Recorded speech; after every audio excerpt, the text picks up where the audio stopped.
उद्या देशभरामध्ये मॉकड्रिल केलं जातंय आणि राज्यातल्या मॉकड्रिलच्या 16 ठिकाणांची नावं आता जाहीर करण्यात आलेली आहेत। मुंबई, ठाणे, पुणे, तारापूर, नाशिक, रोहा, मनमाड, सिन्नर, पिंपरी चिंचवड, छत्रपती संभाजीनगर, भुसावळ, रायगड, सिंधुदुर्ग, उरण, रत्नागिरी, थळ, वायशेत या ठिकाणी मॉकड्रिल केलं जात आहे। आपण बघतो उद्या देशभरामध्ये खरं तर मॉकड्रिल केलं जात आहे। यामध्ये ज्या शहरांची नावं आहेत ती नावं आता समोर आलेली आहेत। संभाजीनगर असेल, भुसावळ, रायगड, सिंधुदुर्ग या ठिकाणी मॉकड्रिल केलं जात आहे।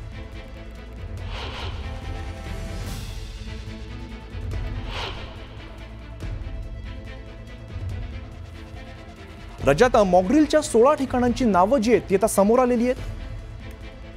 राज्यामध्ये 16 ठिकाणी मॉकड्रिल केलं जाते। यामध्ये मुंबई असेल, ठाणे, पुणे, तारापूर, नाशिक, रोहा, मनमाड, सिन्नर, पिंपरी चिंचवड, छत्रपती संभाजीनगर, भुसावळ, रायगड, सिंधुदुर्ग, उरण, रत्नागिरी आणि थळ, वायशेत या 16 ठिकाणांची नावं समोर आलेली आहेत। या 16 ठिकाणी उद्या राज्यामध्ये मॉकड्रिल केलं जात आहे।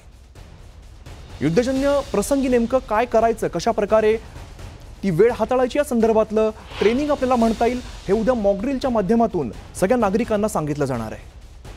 युद्धाच्या परिस्थितीत नेमकं काय करावं असा प्रश्न असतो आणि यावेळेला 16 ठिकाणी हे मॉकड्रिल केलं जात आहे। यामध्ये मुंबई असेल, ठाणे, पुणे, तारापूर, नाशिक, रोहा, मनमाड, सिन्नर, पिंपरी चिंचवड, छत्रपती संभाजीनगर, भुसावळ, रायगड, सिंधुदुर्ग, उरण, रत्नागिरी आणि थळ, वायशेत या ठिकाणी या 16 ठिकाणी हे मॉकड्रिल केलं जात आहे। उदय जाधव आमचे प्रतिनिधी अधिकची माहिती देतात। उदय, कशा प्रकारे नेमकी तयारी बघायला मिळते, मॉकड्रिल केलं जात आहे?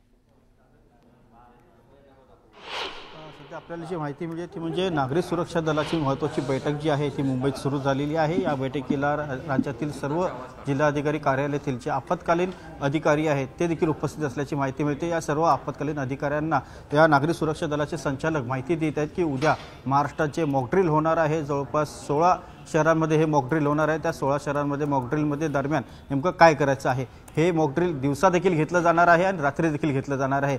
दिवसा जिथे लोकसंख्येची सर्वाधिक घनता आहे, काही ठिकाणी तर लष्करी तळ आहेत, अशा ठिकाणी काय सावधानता बाळगायची आहे, काय सतर्कता सर्वसामान्य नागरिकांना द्यायची आहे या संदर्भातली माहिती जी आहे ती दिली जाणार आहे। सायरन वाजल्यानंतर सर्वसामान्य नागरिकांनी त्यांच्या स्वरक्षणासाठी नेमकं काय करायचं आहे याची सविस्तर माहिती जी आहे ती सांगितली जात आहे। त्याचं योग्य पालन होतंय की नाही हे देखील पाहिलं जाणार आहे। त्याचबरोबर कोणाकडून चूक होणार नाही याची देखील खबरदारी जी आहे ती घेतली जाणार आहे। विशेषतः रात्रीच्या वेळेला जेव्हा एक ब्लॅकआउट केलं जाईल त्यावेळेला ब्लॅकआउटच्या वेळेला सर्वसामान्य नागरिकांचा प्रतिसाद जो आहे तो अत्यंत महत्त्वाचा असणार आहे।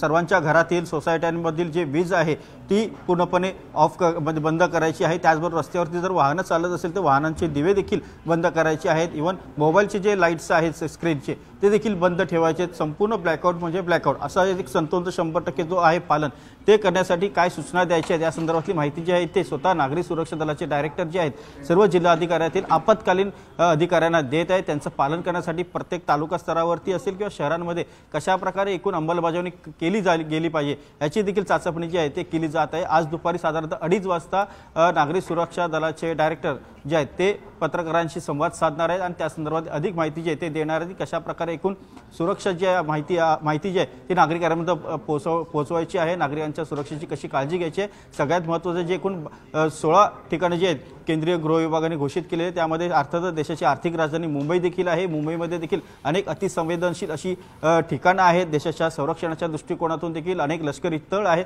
त्यांची माहिती जी आहे ती आपण ऋतुवाहिन्यांवरती उघड करू शकत नाही। मात्र अतिशय संवेदनशील स्थळ असल्यामुळे मुंबई हे हाय अलर्टवरती नेहमीच असतं। आता जेव्हा युद्धजन्य परिस्थिती निर्माण झालेली आहे त्यामुळे युद्धजन्य परिस्थितीमध्ये मुंबई शहर आणि मुंबई शहराच्या अवतीभोवती असलेला एकूणच MMR रिझर्व हा देखील अत्यंत महत्त्वाचा असणार आहे। मुंबई विमानतळ असेल, मुंबई बंदर असतील, JNPT असेल, तारापूर अणुवीज केंद्र असेल, त्याचबरोबर BRC असेल, अशी अनेक महत्त्वाची ठिकाणे जी आहेत अत्यंत महत्त्वाची असणार आहेत त्यांच्या सुरक्षेच्या दृष्टिकोनातून। त्यामुळे या परिसरामध्ये देखील काय सुरक्षा व्यवस्था नागरी सुरक्षा दल जे आहे ते उपाययोजना करते हे आता पाहावं लागेल।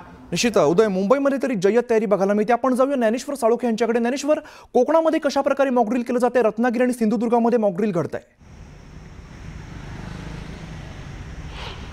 ही जी 16 जिल्हे आहेत या 16 जिल्ह्यांच्यामध्ये समुद्रकाठावरचे 3 प्रमुख जिल्हे आहेत हे सुद्धा आता या मॉकड्रिलमध्ये समाविष्ट होणार आहेत। यापैकी रत्नागिरी, रायगड आणि सिंधुदुर्ग या जिल्ह्यांचा यामध्ये समावेश आहे. आणि प्रामुख्याने या जिल्ह्यामध्ये सध्या पर्यटक आहे ते मोठ्या प्रमाणात आलेले आहेत. त्यामुळे या जिल्ह्यामध्ये जे मॉकड्रिल राबवण्यासाठी आहे ते प्रशासनाची कसोटी आहे ती आपल्याला पाहायला मिळते. कारण या सगळ्या पर्यटकांच्यापर्यंत या केंद्र सरकारच्या आणि राज्य सरकारच्या सूचना पोहोचवण्याची मोठी कसोटी आहे ही इथल्या प्रशासनाला घ्यावी लागणार आहे. आणि प्रशासन त्या दृष्टीनं आता पावलं टाकताना पाहायला मिळते. विशेषतः ब्लॅकआउटच्या वेळी ज्यावेळी सगळ्या लाईट्स बंद करावे लागणार आहेत त्यावेळी आहे ते प्रशासन पर्यटकांना सूचना आहेत त्या देणार आहेत. आणि त्यासोबतच इथले जे स्थानिक रहिवासी आहेत ते त्याबाबत आहेत सुद्धा प्रशासन आता अलर्ट मोडवरती असल्याचं पाहायला मिळते. प्रामुख्याने समुद्र मार्गावरती हे सगळे जिल्हे आहेत आणि समुद्री मार्गावरनं जर हल्ला झाला तर कशा पद्धतीने इथल्या नागरिकांनी बचाव करायचा याचं प्रात्यक्षिक आहे ते उद्या होणार आहे. त्या संदर्भातलं मॉकड्रिलची तयारी सुद्धा आता प्रशासन या ठिकाणी युद्धपातळीवरती करताना पाहायला मिळते.